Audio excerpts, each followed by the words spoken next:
and it's like I am live. Just want to check to make sure that it is showing where it is supposed to be showing.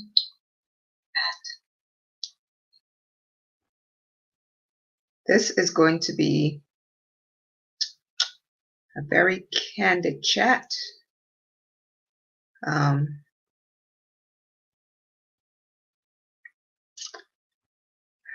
I thought long and hard about doing this live, and it's been kind of gnawing at me for the last few hours. Actually, I'd say probably for the last couple of days, but especially since the recent events with the former Miss USA, and all of the stuff in the news, all the chatter on Facebook and all of social media and all of that stuff. And I decided I'd come on and just kind of talk about that for a little bit. And so let me put this out there. This is not a discussion you want your children to hear. I was trying to come a little bit later, but I just decided to come on now. But again, this is kind of like your after hours kind of talk. So please make sure that your kids are in an area where they're not going to overhear, any conversations. Please post, if you're going to post comments. I'm streaming from StreamYard, so give StreamYard permission to show your comments by simply going to streamyard.com/Facebook. And that way I'll be able to see your comments in the chat here. I'm streaming to YouTube as well as Facebook. So wherever you're watching from, I'll be able to see all of your comments. Again, this is a very candid chat about chronic illness, depression, anxiety, and most of all, suicide.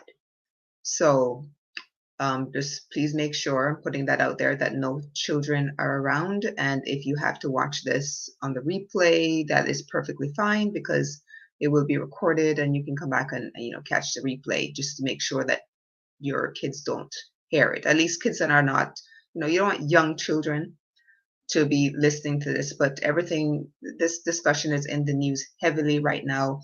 And I've seen a few posts on Facebook. And I kind of wanted to address some of that, because that are being made are a little bit unfair, to be honest. And I think a little bit they're being spoken from a place of ignorance, from a place of inexperience, and that's kind of why I wanted to come on. And I kind of scribbled some notes today. I don't even know if I'm going to be able to, it'll even make sense as I try to follow through, but I just kind of scribbled down some notes. I was thinking about this today to come on. One of the things that I saw, and I'm going to tell you why I decided to come on, because those of you who know my story know that I'm sitting here, literally, I'm a miracle that's sitting before you. I have been through 3 near-death experiences. I've recovered from numerous diagnoses, a lot of them which were, according to my doctors, should have killed me by the time I was 45. But I'm now 52 and I'm sitting here. And a lot of the stuff I'm going to talk about, I'm speaking from a place of experience. And I think that's what makes us different from all of the chatter that I've heard in in social media and that sort of thing. And I really wanted to come on and kind of speak about it from this place, as somebody who has been through it. And,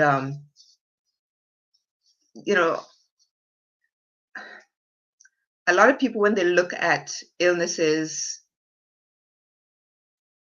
for some people, if they can't see the manifestation outwardly of an illness, they just assume that there isn't one. But a lot of illnesses are are invisible, right? We don't necessarily see what a particular person might be going through because they look a certain way on the outside, but inwardly they are just being torn apart and they are in such unimaginable pain, and we can't see that because they put on this facade, they put on this image that everything is okay in their world when it really isn't. Now, if there is an outward manifestation of a particular illness that somebody might be going through, then it's almost kind of okay when certain people do certain things as a result of the illness, right? So I want to talk about it from a place of having gone through and experienced illnesses that were considered to be, for the most part, invisible, right?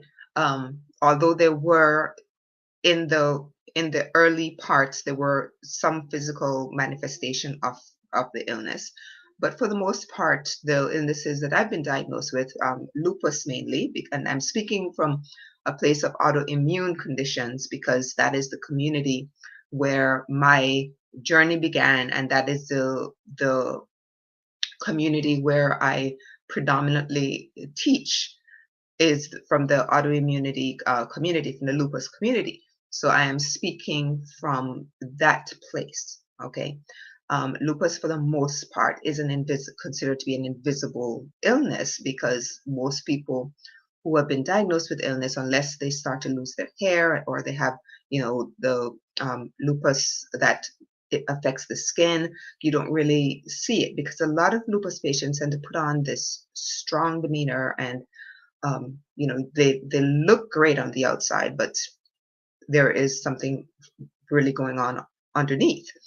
And I want to talk a little bit about, there was 1 week in particular. This was about, I want to say maybe 4 years ago, when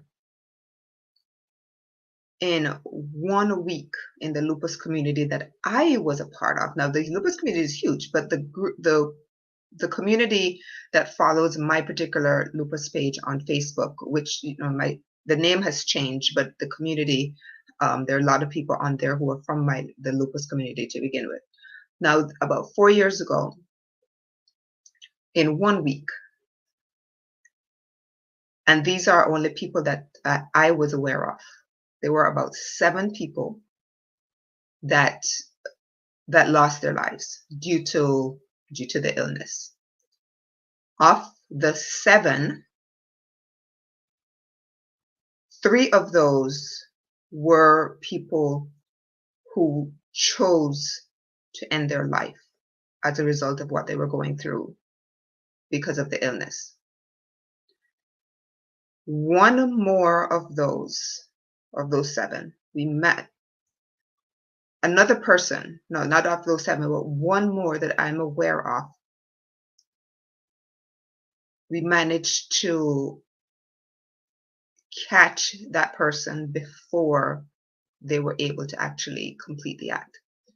And the reason we did that is because that person reached out to me and spoke to me through Messenger and basically said they couldn't go on anymore.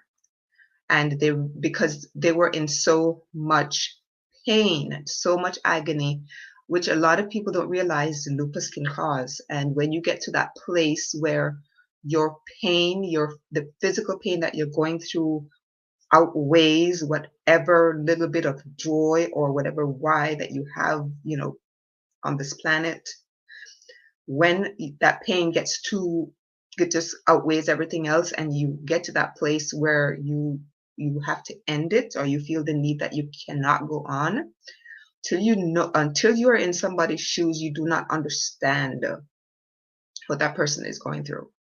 And I listened to this person say they cannot bear it for 1 second longer.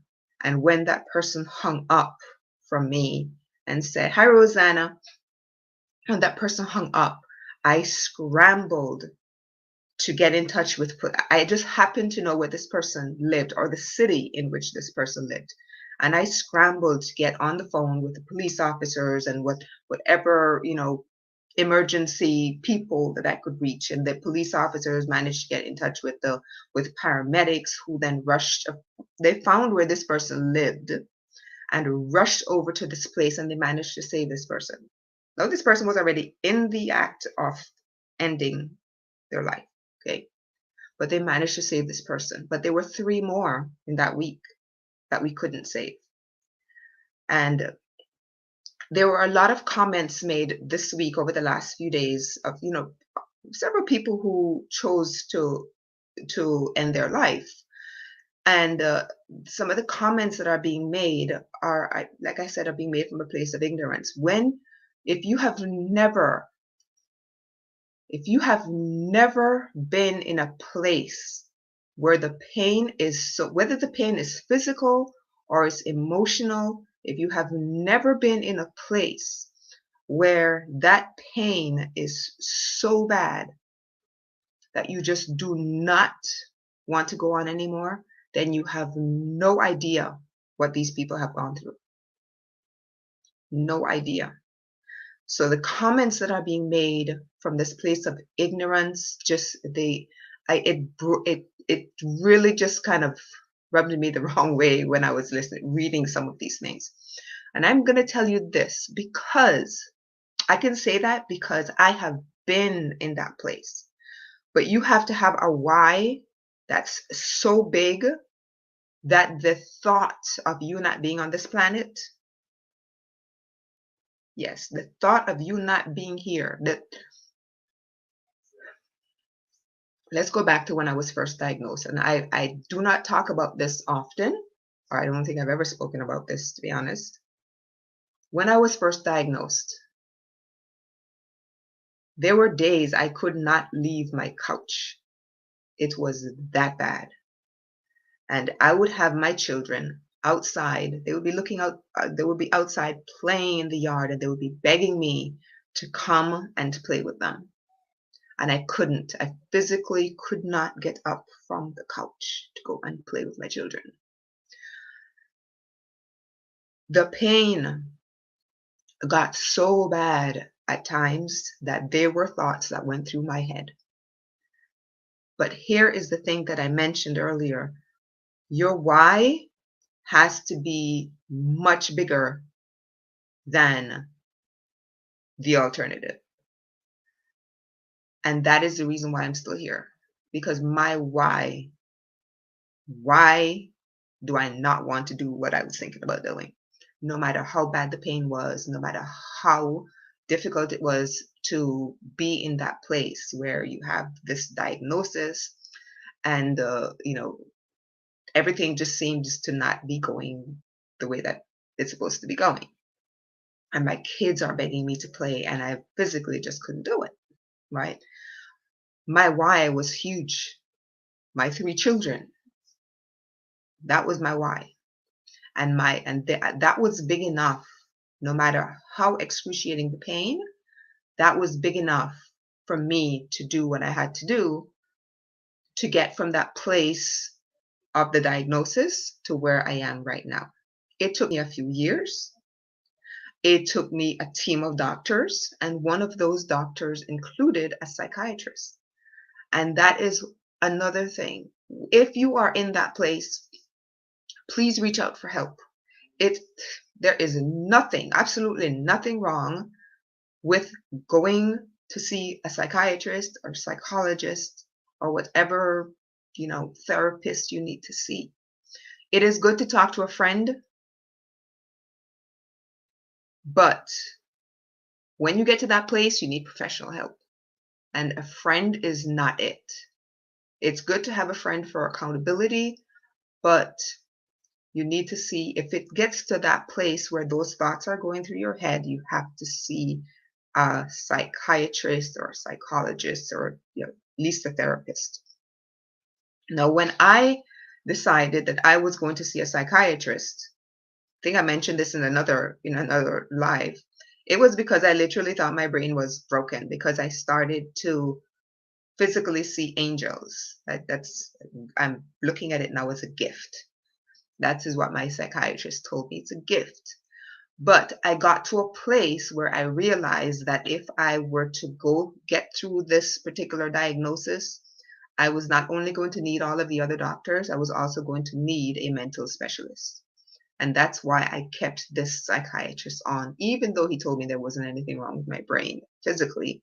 I knew that I was going to need emotional help because of the pain that I was experiencing.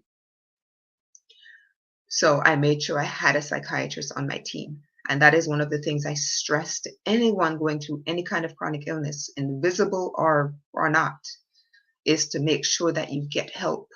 Have a psychiatrist or a psychologist on your team with whatever kind of doctors, other doctors that you might be seeing.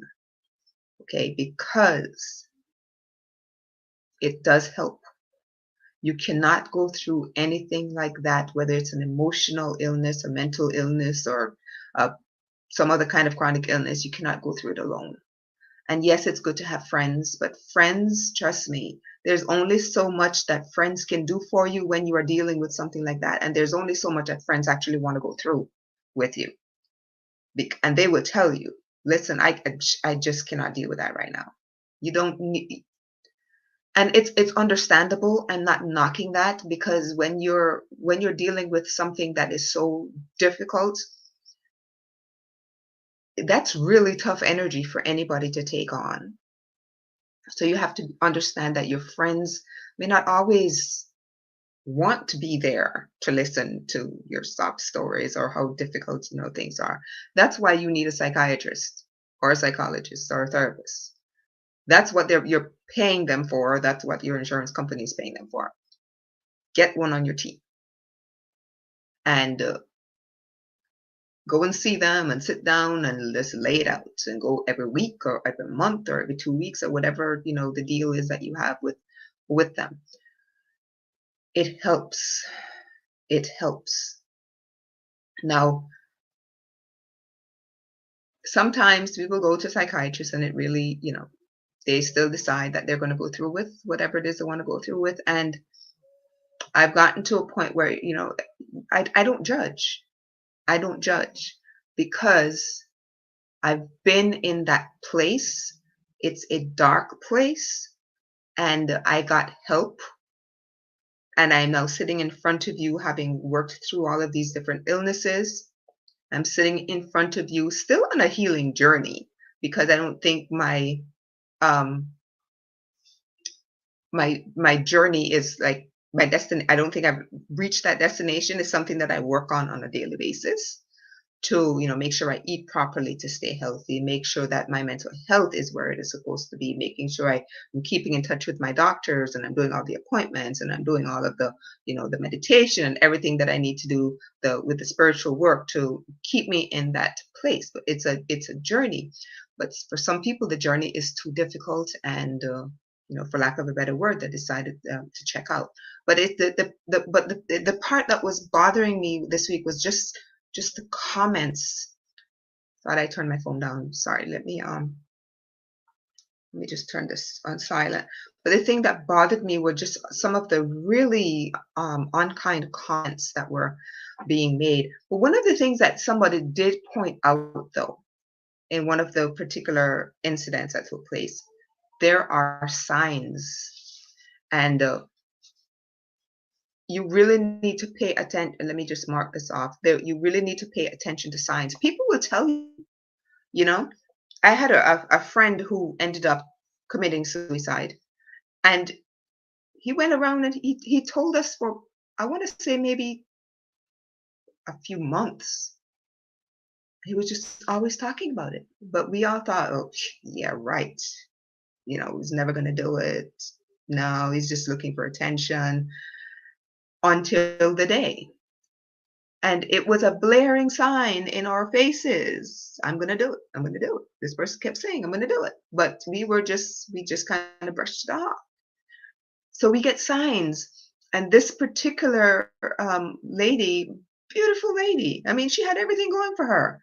And two signs She wrote about it on social media. Nobody paid attention.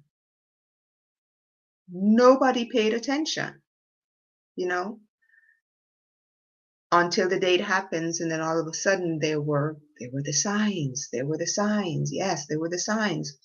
We have to pay attention to the signs, and don't chalk it up to they're just looking for attention. It's not always about attention. For some people, it's really a cry for help. And if nobody is listening, don't let it be a surprise when they actually go through with it. But do something. If you have to create some kind of intervention, but don't chalk it up to just being looking for attention, because especially this, I keep saying chronic illness, mental illness is just as bad. Somebody can be so successful and still deep down inside, they are dealing with all of this, the insecurities and what they might feel like they're not successful, and they're a failure in so many people's eyes. Yet to us, so many of us looking at their social media, we might say, oh my gosh, they got everything going on, right?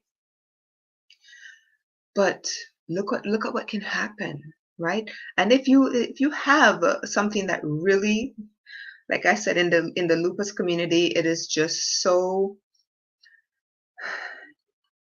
when I see so many of the community members, that especially a lot of them that I've gotten close to over the years, it really breaks my heart when I see or hear about someone passing away from that particular illness, or hearing about somebody taking their life because they just couldn't deal with it. And then to hear or see the comments that are being made. And one of the, here's the one thing, and this really bothers me, so when somebody says, well, and I said this was going to be candid, so anything can come up as a thought pops into my head. When someone says, when somebody takes their own life, it's a selfish act. I thought, in a sense, yes. But then again, when you put yourself into that person's shoes, if you've never walked a day in that person's shoes, if you've never been in that place where you are just in such excruciating pain and you just want it to end, and it doesn't matter how it ends,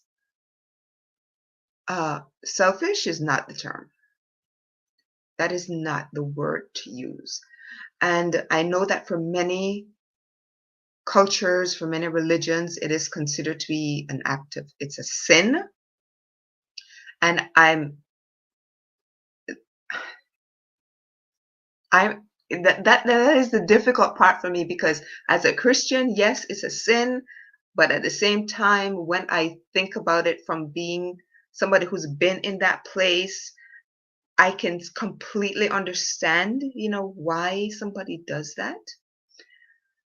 So the word selfish, yes, it's selfish. Yes, they're thinking about wanting to end the pain. Yes, they're not thinking about anybody else and how anybody else is going to hurt after they're gone, because they only want to end the pain that they're experiencing. So yes, it's selfish.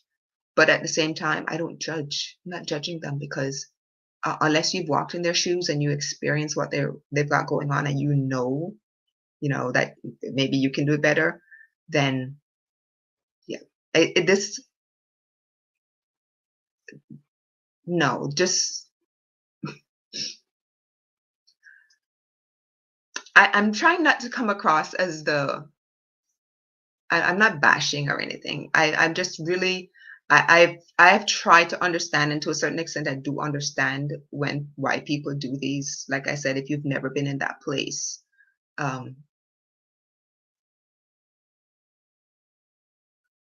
it's really hard to speak, or I should say, people shouldn't speak from a place of ignorance when it comes to stuff like this.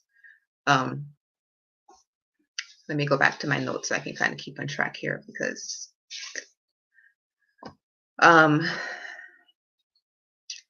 Something else I wrote down. Not everyone's why is strong enough, and I talked about that a little bit. You have to have a really strong why as to, why you wouldn't go through with what you're thinking about doing. And some people, even when their why is really, really strong, just the emotional pain or the physical pain just kind of you know, gets to be a little bit too much. And I wrote an article a couple years ago called Pain Gets a Bad Rap, because for me, pain is like a messenger. So any kind of pain pops up, it's a messenger. It's telling you something, and you really have to listen to it. You train your body to really listen, and in addition to your team, you have to be an advocate for your own health, your own mental health, physical health, spiritual health. You've really got to be an advocate, and not to try to sit and deal with all of this stuff on your own. One of the reasons I believe that people don't really reach out to get the help that they need is because there's a stigma associated with asking for help. There's a stigma associated with going to see a quote unquote shrink. It's a word, right? There's a stigma associated with going and sitting in this couch and just, doing this brain dump. And that's really what it is. I mean, and there's nothing wrong with that. Go and sit in front of someone, cry your eyes out. If I don't care if your mascara runs or what your makeup gets messy, do it, because it is for your own good. Don't sit there thinking that you can go through this by yourself. Nobody should have to go through that kind of pain by themselves. No one. And you are worth it. You are so worth it to sit for an hour, 2 hours, however long your appointment is. Tell whoever it is you're speaking to what's going on and let them help you, because the world needs you on this side. On this side, your story is not over just because you're in a lot of pain. Your story can actually be the message that helps to heal somebody else, but that can't work if you are not here. And I know it's hard. um, Whoever is listening to this, whether it be now or in the live stream, the replay sometime, get the help. Get the help. Okay? Don't try to do this by yourself.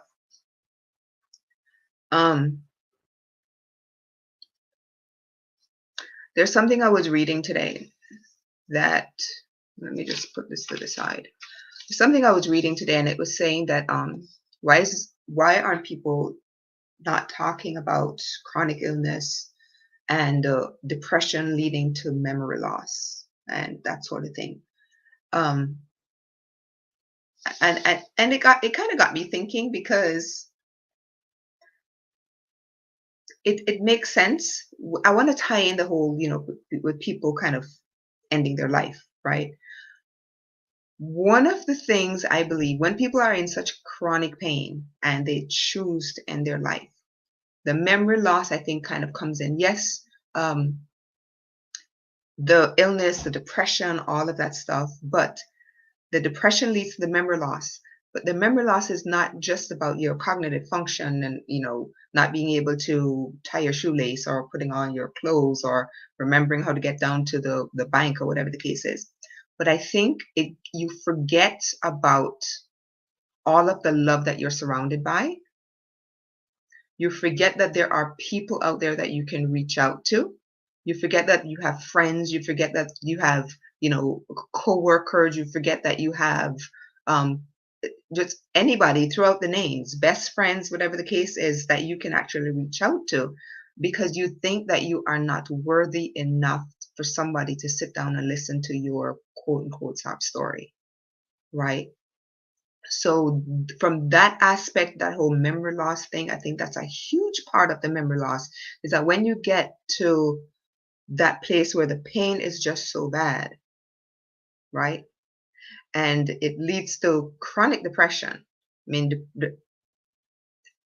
one of the reasons why I went to see a psychiatrist is because I found myself sinking into that depressive state.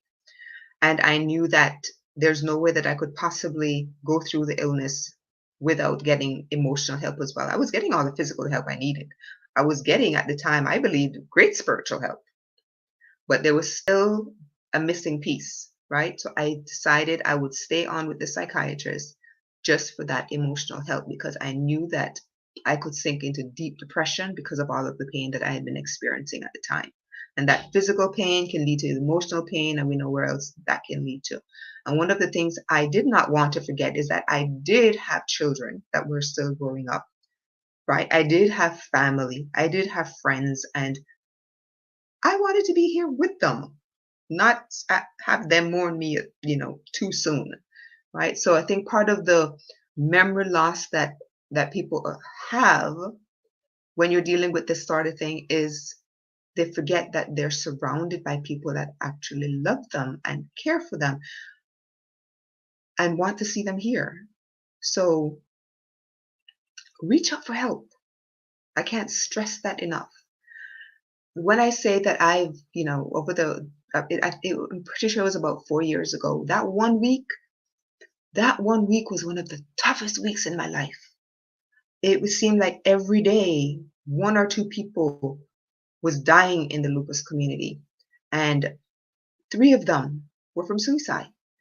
And it really, what happened over the last couple of days with, those two celebrities really kind of got me thinking, said this is something that we need to revisit, because it seems like with everything that's been happening with that big C word over the last couple of years, that all of we seem to have forgotten all of the other people who are fighting other illnesses, because all we keep hearing about is this other C word. you know so I want you all to know that I haven't forgotten, and I know that there are a lot of you out there who are battling depression and anxiety from being always in pain, and we haven't forgotten you. And I want you to know you can always reach out to me. If you're watching from my Facebook page, there is a message box. You can always send me a direct message, and I'm pretty sure that my email is in there as well. You can email me. You can even FaceTime me. There are people who have called me on my Facebook video chat, and we have talked. If you're not comfortable with doing it that way, just call me through Facebook. But please reach out to me or reach out to someone else in the community that you can connect with. There are a lot of people who have connected through that platform on Facebook, and even in the little chat rooms that Facebook has come up with over the last year or so. But reach out to somebody if you are dealing with any of the symptoms. And I'm using that term loosely. Okay, there are a couple that today. One of them is from the University of Sussex, that talked about how depression can lead to memory loss, and we know that the pain can lead to depression, depression lead to memory loss, and we know where all of that can lead to, right? So if you can actually do your own research and you can find these particular studies that have been done. There's another study that was done in 2013 that talked about the possible negative influence of depression on the ability to overcome memory intelligence. And there's another one from the National Library of Medicine that talks about depressive thoughts that tend to limit the working memory capacity in people who have depression and living with chronic illness and that sort of thing. If you've been on my lupus community for a while, you know that one of the things I talk about is, one of my slogans is, be the lotus, rise from the mud, right? And if you listen to it long enough, you know the story behind the lotus flower, and how it starts off in really muddy conditions and pushes its way through all of that mud, through all that water, and it still opens up and it becomes this really clean, beautiful flower, right? Completely void of all of the mud that it pushes through. There's a lot of work that that lotus flower has to go through to come out and emerge as clean as it does, right? That's always been my slogan: be the lotus, rise through the mud. And today, that story came to my mind again in light of everything that's happened over the last few days. And it just hit me that a lot of these, these lotus flowers have been pushing and pushing and pushing and never managed to make it through the mud. They got stuck. And we don't know why they got stuck in that place. And that, might have caused them to do what they did. Right. So it does take a lot of work.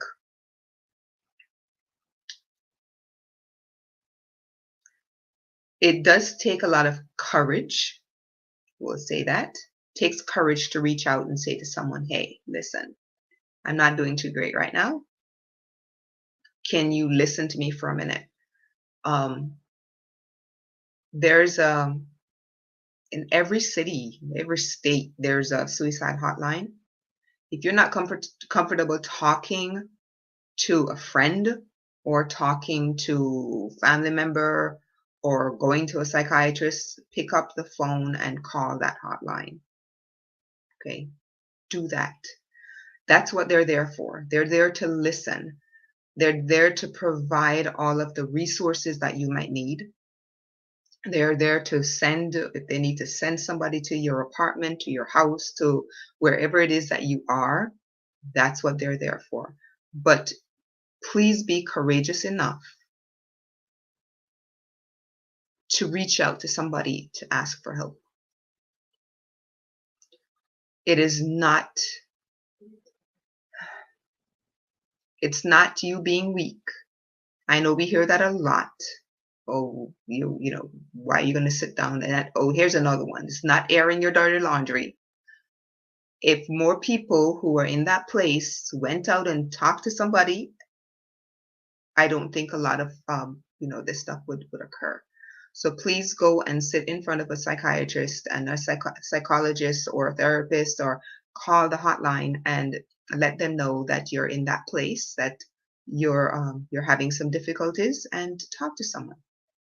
And if you're comfortable enough, pick up the phone and call me.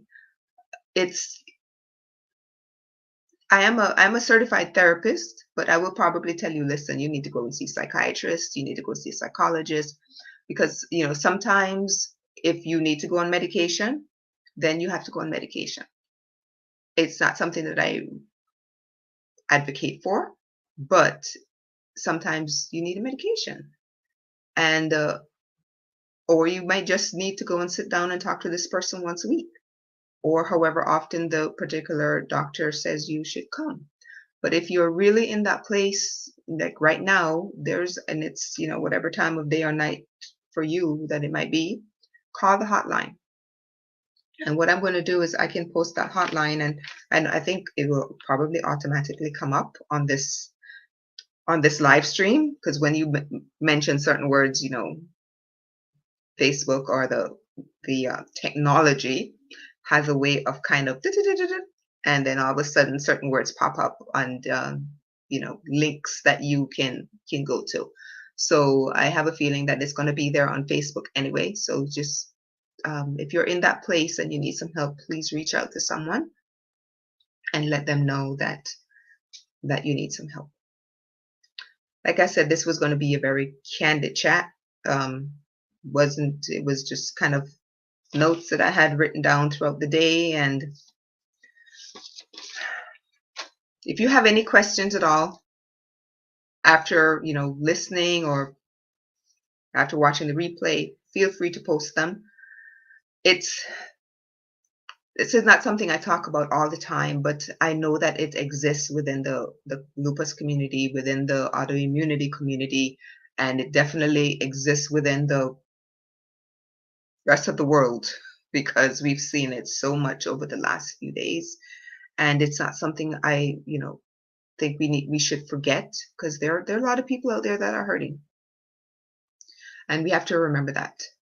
And we have to treat it with, very respectfully, treat them with dignity, and don't assume that they're checking out, that they're being selfish, that they're just looking for attention, take the signs and watch for the signs, listen for the signs, and do what you can to help. If they do reach out, or if you overhear something, you're aware of something, if you don't think that you're in a position to help the person, try to send them to somebody who you believe can, or put together some kind of intervention. But let's get to that place where we are handling this topic a little bit better than has been over the last few days in social media. And on that note, reminder, help is available. Get help. You're not weak. And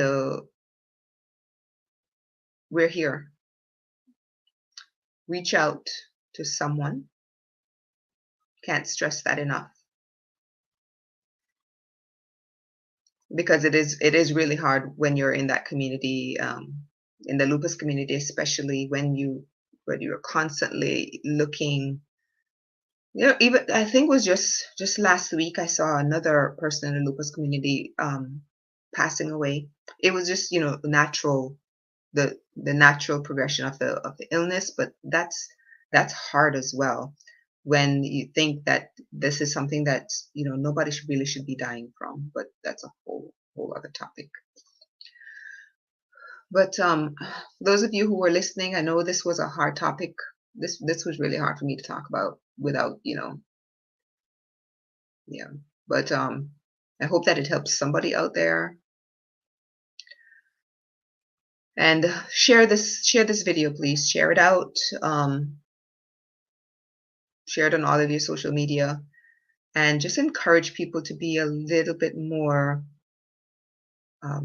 respectful and understanding and non-judgmental and dignified and whatever other terms we can use whenever it comes to this topic.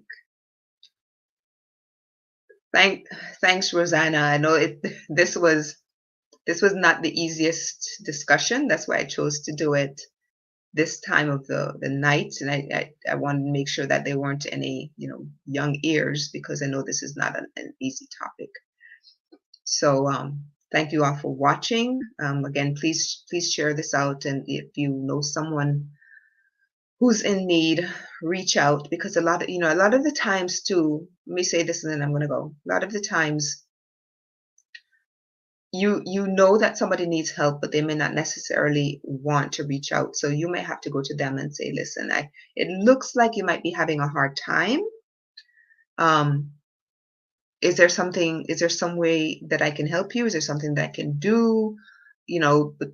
But let them know that you're not there to judge them. Let them know that you're really just trying to reach out and help. And I think when it comes from a place of love, it's a lot more, it's better received. Okay, so, oh wow. Well, yes, please share this with them, Rosanna, and all the best. And if I can help in any way, please let me know.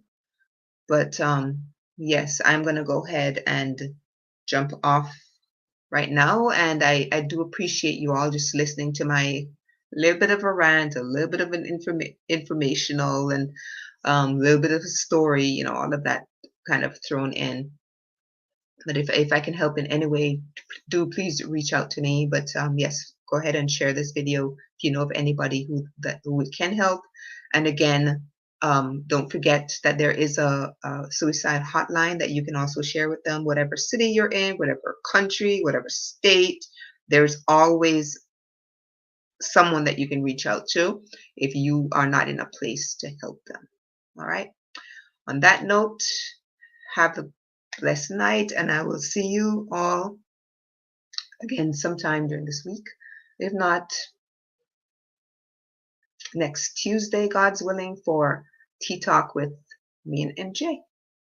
And there are a couple of other topics that I'm going to be discussing, but I think there might be, I'm thinking about coming up with like a late night chat, because I know that some of these topics are a little bit harder during the day, especially when there are young kids running around, because I know that there are some topics that we really need to be discussing. All right. So thank you all again for watching, and I will see you all again real soon. And stay safe, please, out there.